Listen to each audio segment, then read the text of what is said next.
Thank you so much, Patty, for that, and thank you so much for inviting me to be part of this day and this occasion with all of you. The theme of International Women's Day, Give to Gain, really is something that resonates deeply with me, and not just because I'm CEO of CHATS, but also in my role as a municipal councillor in the town of Newmarket.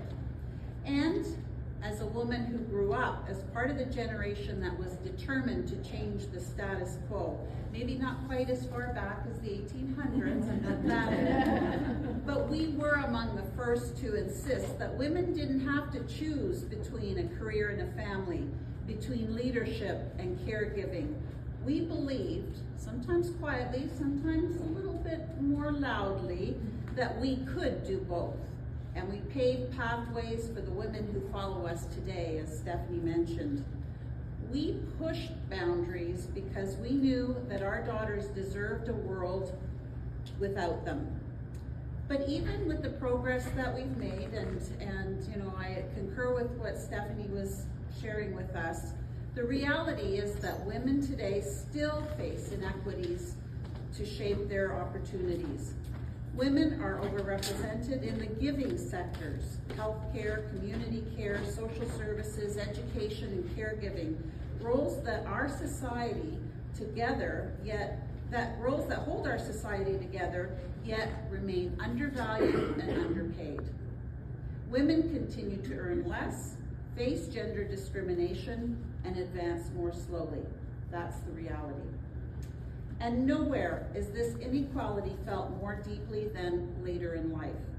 Older women are more likely to have lower incomes, more likely to struggle to find affordable housing, and more likely to be the ones caring for aging spouses, parents, and family members, often while juggling health problems of their own. Sound familiar to anybody? These are the women who spent a lifetime giving, but they didn't always receive the structural supports needed to gain equality in return. That's why the theme of Give to Gain is so powerful, because when we talk about gender equality or equity, we're not just talking about fairness. We're talking about unlocking the full potential of women to give, to lead, to contribute, and to thrive. When women are supported through equitable wages, accessible care, affordable housing, and inclusive workplaces, their ability to give grows. And when women can give fully, everyone gains. When I think about this theme, I'm reminded of a moment early in my career. My son was young and I was juggling competing responsibilities, and my calendar looked like a badly designed Tetris board. One day, after being stuck in rush hour traffic because a meeting ran late, trying to get him from daycare before it closed, remember those times? And having to rush to feed him and get him into pajamas, and then head out to a community event while silently praying that no one would notice the Cheerios stuck to my blazer, I bumped into a colleague who said, "You know, you don't have to be all things to all people." That simple phrase reshaped how I thought about leadership. It reminded me that giving isn't always about doing more or doing it all yourself. Sometimes it's about inviting others in, sharing the load, investing in their growth, and recognizing that strength comes from community. It's about acknowledging that even the most capable among us sometimes need someone to say, "It's okay, I've got you." That lesson has stayed with me, and it's shaped how I lead CHATS. Serving as CEO of this organization has given me purpose and fulfillment, and the chance to innovate in how we support older adults and caregivers to live their best lives. Every improvement we make, whether it's expanding services, redesigning programs, launching new models of care, or reaching someone who otherwise might fall through the cracks, has had a profound effect on someone's life. And CHATS isn't just a service provider. We are also a woman-supporting organization in almost every sense of the word. We are a major employer of women. The majority of our workforce, personal support care workers, home care staff, social workers, program leads, recreation therapists, administrative staff, are women who bring compassion, skill, and dedication to their roles every day. Our leadership team is largely female. As a matter of fact, we only have one male on our leadership team, senior leadership team. Many of the people we serve are women, and the majority of caregivers we support are also women. Daughters, spouses, sisters, neighbors, women who often put their own needs last. Sound familiar? But if we want women to give sustainably, we must ensure that they also gain. That's why CHATS has been a strong advocate for closing the wage gap between community support workers and their counterparts in other parts of the health system. Today, that gap sits at least 17%, if not more, that we're making less in the community services than our counterparts in other parts of the health system. And that means that workers doing the same vital care, workers who are overwhelmingly women, are paid significantly less simply because of the sector they work in. This isn't just a labor issue. This is a women's equity issue. It's a care economy issue. It's a fairness and respect issue.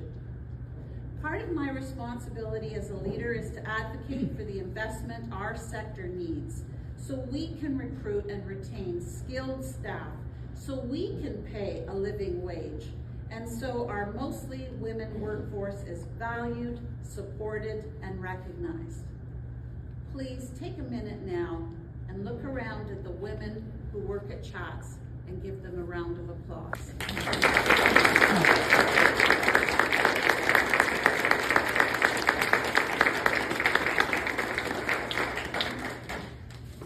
Because when people doing the caring are cared for, they can give their best to others. Their well-being directly impacts the well-being of thousands of older adults and caregivers we serve. This is what Give to Gain looks like in action.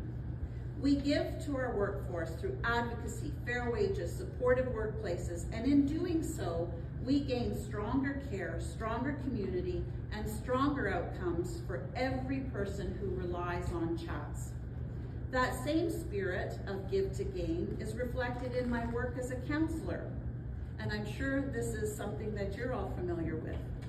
One story in particular stays with me. Shortly after I was first elected, a resident approached me during a community event. She was caring for her aging mother and struggling quietly, unsure of how to get support. She said, "I rarely get to come out to these events anymore because I can't leave my mom on her own. The worst thing is that I feel guilty for resenting her.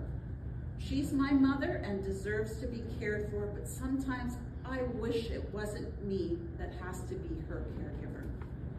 We talked for a long time, and I referred her to community resources, including CHATS, for respite care, support groups, and opportunities to keep her mother socially engaged so that she herself could find some relief. That conversation involved my wearing my CHATS hat, but it also reminded me about why local government matters. Municipal leadership isn't just about, now here's a spoiler alert, policies, taxes, bylaws, and budgets. It's about humans, real lives, real stories. It's about showing up for people where they live, where they struggle, and where they hope. And sometimes it's simply about being a person who listens. Am I right? When we invest in our neighbors, when we advocate, when we show up, when we give back, we build stronger communities. We gain trust, understanding, resilience, and the kind of civic foundation that allows our towns to truly thrive. And yes, we certainly experience our share of irate residents about traffic, recycling, snow removal, construction, annoying neighbors, you name it, we hear it. But every time someone says, "Thank you for helping," I'm reminded why I do this work. I gain perspective and I gain purpose. International Women's Day is a moment to celebrate how far we've come, but also to acknowledge how far we still need to go. As women, we know something important. Empowerment is something we share. When we mentor, when we advocate, when we trust each other with our challenges, we all rise. So today, let's embrace the theme of Give to Gain. Let us give our leadership, our compassion, our courage, our empathy, our experience, so that we may gain stronger communities, more inclusive workplaces, and a future where every woman at every stage of her life has the ability to thrive. Because when women rise, communities gain. When women give, there is no limit to what we can build together. Thank you and happy International Women's Day. I applaud you.